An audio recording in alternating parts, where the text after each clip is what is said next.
Assalamualaikum warahmatullahi wabarakatuh. Perkenalkan, nama saya Santi. Saya Prodi Administrasi Publik kelas negeri. Ini merupakan tugas video UTS, ujian tengah semester, dengan mata kuliah kewarganegaraan dosen pengampu yaitu Bapak Wahid Asyahri, SAP MAP. Dasar pemikiran dan urgensi pendidikan kewarganegaraan. Menurut Bapak M. Nukman Sumantri, pendidikan kewarganegaraan adalah program pendidikan yang berintikan demokrasi politik yang diperluas dengan sumber-sumber pengetahuan lainnya. Pengaruh-pengaruh positif dari pendidikan sekolah, masyarakat, dan orang tua, yang kesemuanya itu diproses guna melatih para siswa untuk berpikir kritis, analitis, bersikap, dan bertindak demokratis dalam mempersiapkan hidup demokratis yang berdasarkan Pancasila dan Undang-Undang Dasar 1945. Dasar historis, yuridis, dan sosiologis kewarganegaraan. Yang pertama itu dasar historis. Di Indonesia, pendidikan kewarganegaraan pertama kali didirikan oleh organisasi pergerakan dengan tujuan untuk menumbuhkan rasa kebangsaan dan keinginan untuk menjadi negara yang merdeka. Yang kedua, dasar yuridis. Pendidikan kewarganegaraan Indonesia lahir sebagai hasil dari konstitusi atau Undang-Undang Dasar 1945 dan kebijakan pemerintah yang berkuasa pada saat itu. Yang ketiga, dasar sosiologis. Pendidikan kewarganegaraan Indonesia dilakukan pada tataran sosial kultural oleh para pemimpin di masyarakat yang mengajak untuk mencintai tanah air dan bangsa Indonesia. Dinamika dan tantangan kewarganegaraan. Sebagai warga negara muda, mahasiswa harus memahami, menyadari, dan berpartisipasi. Apa saja dinamika perubahan dalam kemajuan iptek yang mempengaruhi pendidikan kewarganegaraan. Semua aspek kehidupan termasuk perilaku warga negara, terutama siswa, dipengaruhi oleh era globalisasi yang ditandai oleh kemajuan teknologi informasi yang cepat. Perilaku yang warga negara dapat dikategorikan menjadi positif dan negatif.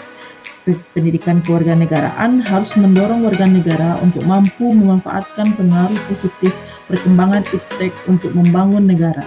Sebaliknya, pendidikan kewarganegaraan harus melakukan intervensi terhadap perilaku negatif warga negara yang cenderung negatif.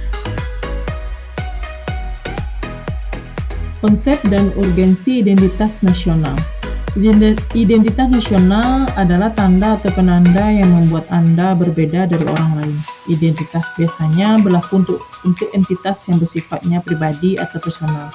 Sebagai contoh, orang dikenal dengan nama, alamat, jenis kelamin, agama, dan atribut lainnya. Pada umumnya, disebut identitas diri. Setiap negara yang merdeka atau berdaulat harus berusaha untuk memiliki identitas nasional, agar negaranya dapat dikenal dan dibedakan dari negara lain. Identitas ini juga berlaku untuk negara sebagai persekutuan hidup dan organisasi kekuasaan.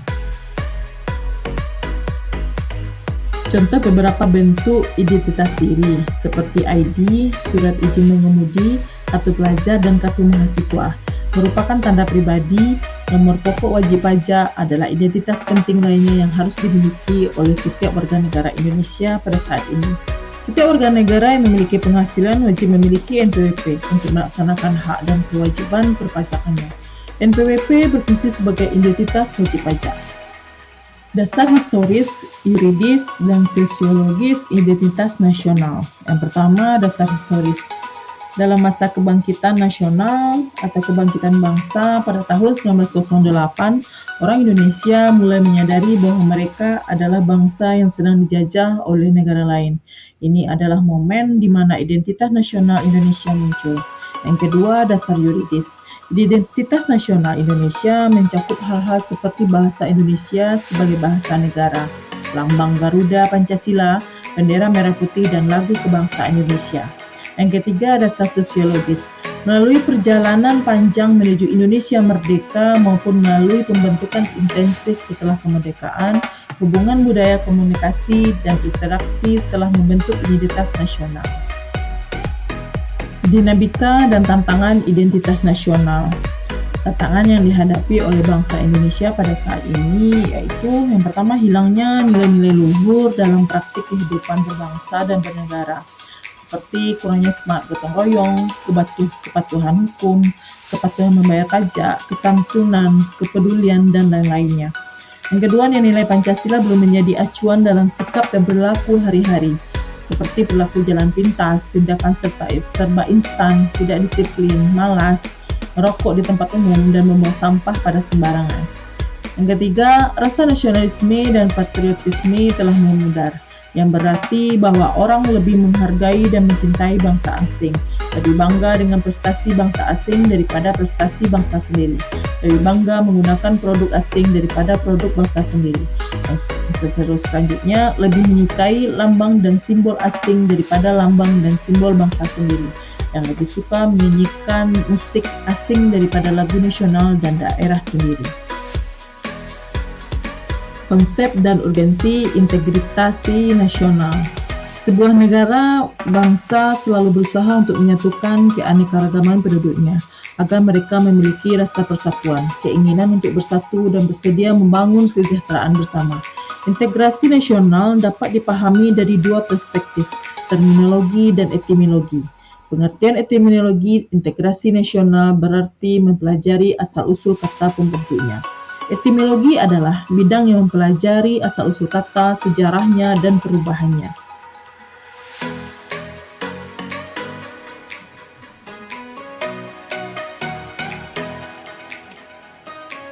Jenis-jenis integrasi. Menurut Suryono, dalam realitas nasional, integrasi nasional dapat dilihat dari 3 aspek, yakni aspek politik, ekonomi, dan sosial budaya. Yang pertama, integrasi politik. Ada 2 dimensi dalam integrasi politik, vertikal dan horizontal. Dimensi vertikal berkaitan dengan hubungan antara elit dan massa, baik antara pengikut elit politik atau antara penguasa dan rakyat. Dimensi horizontal berkaitan dengan masalah teritorial, daerah, suku, umat beragama, dan golongan masyarakat di Indonesia. Yang kedua, integrasi ekonomi. Integrasi ekonomi berarti bahwa negara saling bergantung satu sama lain dalam upaya memenuhi kebutuhan hidup masyarakat. Hal ini dilakukan dengan menghapus atau menghilangkan hambatan-hambatan yang menghambat hubungan antar daerah, seperti peraturan, standar, dan praktik yang dibuat bersama yang memungkinkan keterpaduan ekonomi. Yang ketiga, integrasi sosial budaya. Proses penyesuaian berbagai bagian masyarakat menjadi satu kesatuan yang dikenal sebagai integrasi ras, etnis, agama, bahasa, kebiasaan, sistem nilai, dan lain-lain. Dapat menjadi komponen yang tersebar luas, kesediaan untuk bersatu dengan orang dari berbagai kelompok sosial budaya seperti suku, agama, dan ras juga disebut integrasi sosial budaya. Landasan integrasi nasional. 1. Perkembangan sejarah integrasi di Indonesia. Menurut Suroyo, ada 3 model integrasi dalam sejarah perkembangan integrasi di Indonesia, yakni 1. Model integrasi Imperium Majapahit. Struktur kemaharajaan berpusat di suatu tempat. Sentris pertama adalah wilayah inti kerajaan, yaitu Pulau Jawa dan Madura, yang diperintah langsung oleh raja dan saudara-saudaranya. Sentris kedua adalah wilayah di luar Jawa yang merupakan kerajaan-kerajaan otonom yang disebut mancanegara dan pasisiran. Yang kedua, model integrasi kolonial disebut dengan integrasi atas wilayah Hindia Belanda Baru sepenuhnya dicapai pada awal abad ke-20 dengan wilayah yang terentang dari Sabang sampai Merauke.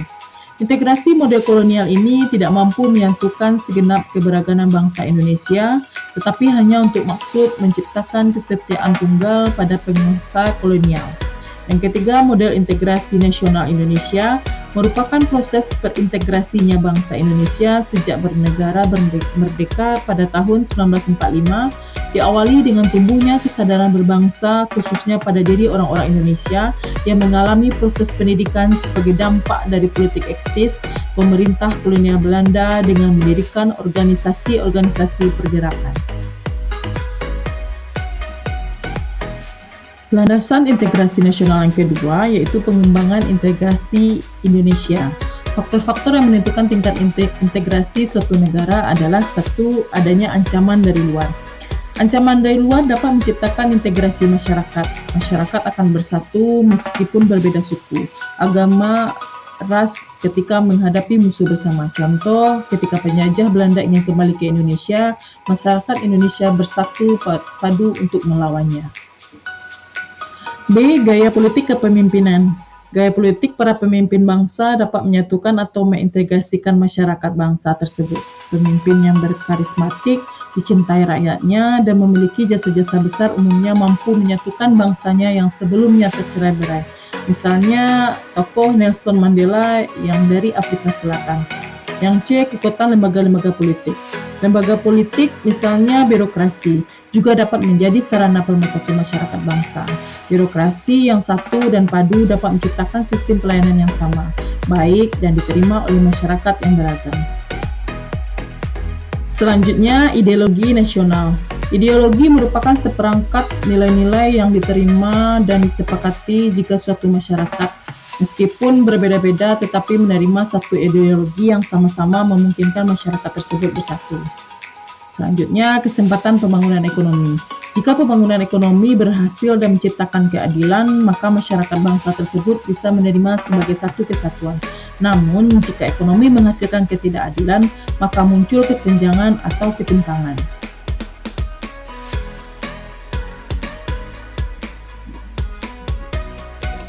Dinamika tantangan integrasi nasional. Dimensi horizontal, tantangan yang ada berkenaan dengan pembelaan horizontal yang berakar pada perbedaan suku, agama, ras, dan geografi. Dimensi vertikal, tantangan yang ada adalah berupa celah perbedaan antara elit dan massa, di mana latar belakang pendidikan kekotaan menyebabkan kaum elit berbeda dari massa yang cenderung berpandangan tradisional. Di era globalisasi, tantangan itu ditambah oleh adanya tarikan global, di mana keberadaan negara-negara sering dirasa terlalu sempit untuk mewadahi tuntutan atau kecenderungan global, yaitu tarikan dari luar berupa globalisasi yang cenderung mengabaikan batas-batas negara bangsa, dan tarikan dari dalam berupa kecenderungan menguatnya ikatan-ikatan yang sempit, seperti ikatan etnis, kesukuan, atau kedaerahan. Demikianlah rangkuman materi dari materi 1 sampai materi 6 untuk mata kuliah kewarganegaraan ujian tengah semester. Terima kasih dan mohon maaf atas ada kesalahan dalam penyampaian materi tersebut.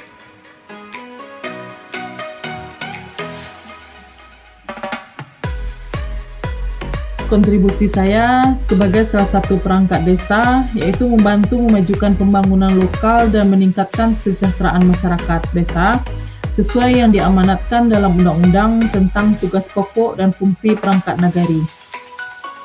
Di antaranya yaitu ada pengelolaan dana desa, dapat membantu dalam mengelola dana desa dengan transparan dan akuntabel. Ini termasuk penggunaan dana untuk pembangunan infrastruktur, pendidikan, kesehatan, dan proyek-proyek lain yang memperkuat komunitas lokal. Selanjutnya, kontribusi saya sebagai perangkat desa, pemberdayaan masyarakat, di mana dapat membantu dalam mengorganisir program-program pemberdayaan masyarakat seperti pelatihan keterampilan, program kesehatan masyarakat, atau kegiatan ekonomi produktif untuk membantu meningkatkan kesejahteraan dan keberlanjutan ekonomi di desa. Dan selanjutnya, pembangunan infrastruktur dapat membantu dalam perencanaan dan pelaksanaan pembangunan infrastruktur dasar seperti jalan, jembatan, dan saluran air. Infrastruktur yang baik akan membantu meningkatkan aksesibilitas, mobilitas, dan konektivitas desa, yang pada gilirannya dapat meningkatkan kualitas hidup penduduk.